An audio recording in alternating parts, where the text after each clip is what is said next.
Hello friends, welcome to our channel. In the video la நம்ம exercise 6.4 ல question number 16 வந்து நம்ம discuss பண்ண போறோம். ஓகேங்களா?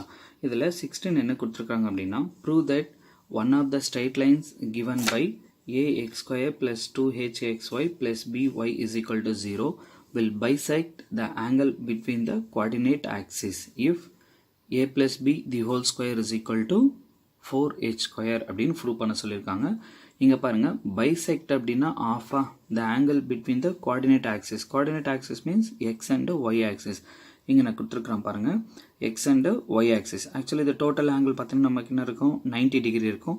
ஸோ இது வந்து bisect பண்ணது அப்படின்னா ஈக்குவல் அப்போ 45 டிகிரி ஆங்கிள் எடுத்துக்கலாம். ஓகேங்களா? given the equation ax square plus 2hxy plus by square is equal to 0, let the two straight lines equations be.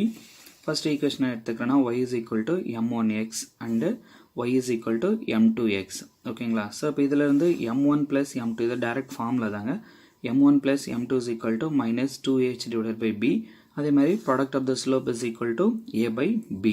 ஓகேங்களா?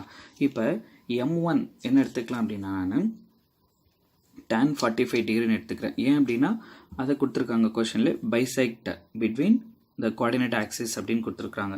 அப்போ tan 45 அப்போ tan 45 is equal to 1. therefore m1 is equal to 1. நீங்கள் m2 கூட எடுத்துக்கலாம், no problem. So அப்போ m1 is equal to 1 அப்படின்னா இப்போ first ஈக்குவேஷனில் ரீப்ளேஸ் பண்ணுறாங்க. இப்போ ஃபர்ஸ்ட் ஈக்குவேஷனில் m1 ஓட வேல்யூ என்ன இருக்குது 1. அப்போ இந்த 1 plus m2 is equal to minus 2h divided by b. ஓகேங்களா? இப்போ இந்த 1 அந்த பக்கம் போச்சுன்னா -1.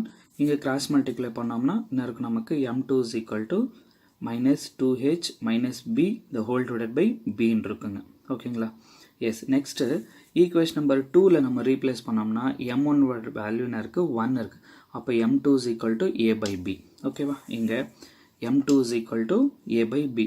இப்போ 3ம் 4ம் கம்பேர் பண்ணும்போது லெஃப்ட் சைடு என்ன இருக்கு பாருங்க, இங்கேயும் m2 இருக்கு, இங்கேயும் m2 இருக்கு. அப்போ 3 is equal to 4 கொடுத்தோம்னா a by b is equal to minus 2h minus b the whole divided by b.